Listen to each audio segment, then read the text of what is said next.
adalah tugas di HI-nya kelas 12, yang mana kita akan mengunjungi beberapa wisata dan kita akan mendeskripsikan wisata tersebut. Penasaran video selanjutnya? Yuk ikuti kita! Museum Empu Tantular adalah tempat yang menyimpan berbagai sumber sejarah dan sebagai salah satu Museum Sidoarjo. Luas dari salah satu Museum Sidoarjo ini adalah sekitar 3 hektar. Mengajak sang buah hati tidak harus melulu ke tempat taman hiburan saja, tetapi bisa juga dengan wisata sejarah ke salah satu Museum Sidoarjo ini. Adalah tempat pameran Museum Empu Tantular. Mari kita lihat ke dalam.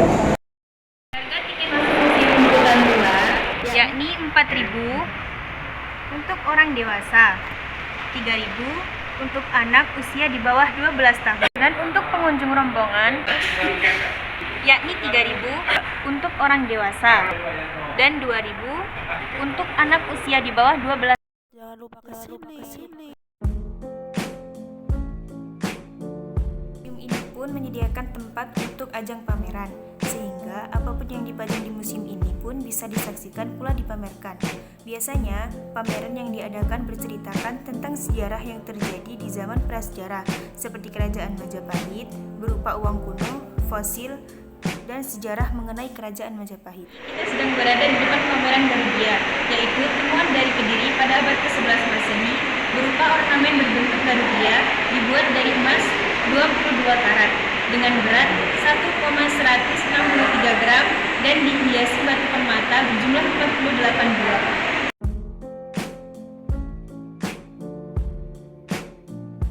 Sekarang ini saya sedang berada di depan pameran fosil yakni tulang belulang. Dan di sini ada fosil dari binatang. Di sini juga terdapat tas tengkorak manusia purba.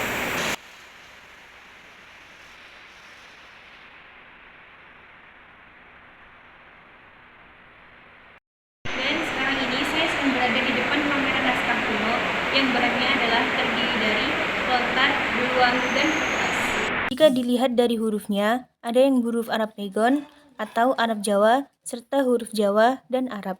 Kebanyakan isi naskah yang dimiliki Museum Empu Tantular berisi naskah sastra, agama, dan sejarah.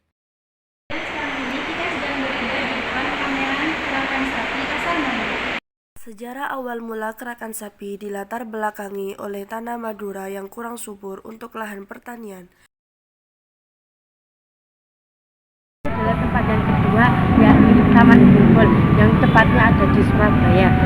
Awalnya taman ini berasal dari desa bernama Bungkul. Desa Bungkul merupakan kawasan yang terkenal karena memiliki tokoh spiritual bernama Ki Ageng Supo. Ini adalah makam dari Sunan Bungkul, yakni dari Ki Ageng Bungkul. Sudah kita lihat hasilnya yuk. Makam ini merupakan tempat peristirahatan terakhir Sunan Bungkul atau Bang Bungkul, tokoh yang menyebarkan agama Islam di akhir kerajaan Majapahit.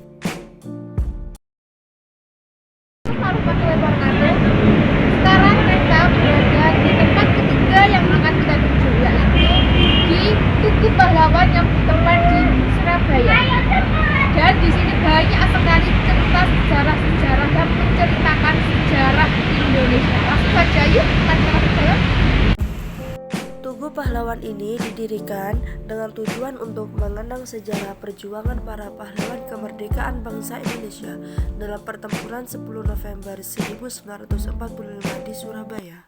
Di belakang saya ini ada Tugu Pahlawan yang didirikan pada tanggal 10 November 1951 dan diresmikan pada tanggal 10 November 1952 oleh Insinyur Soekarno.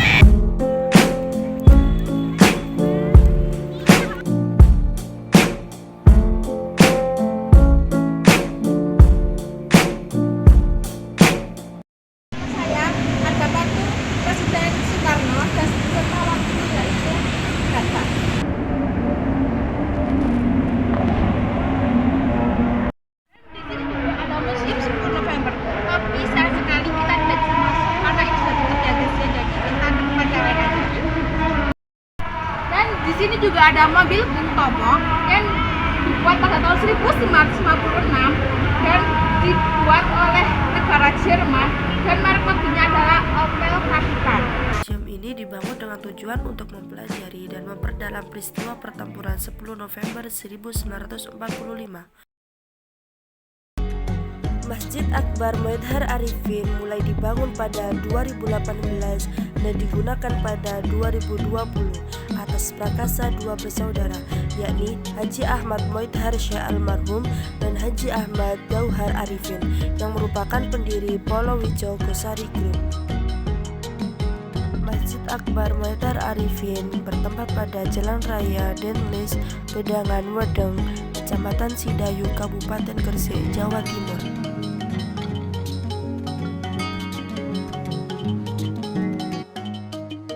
Masjid ini berdiri di tanah seluas 5 hektar dan Masjid Akbar Moidhar Arifin menjadi masjid paling megah di Kabupaten Gresik, Jawa Timur.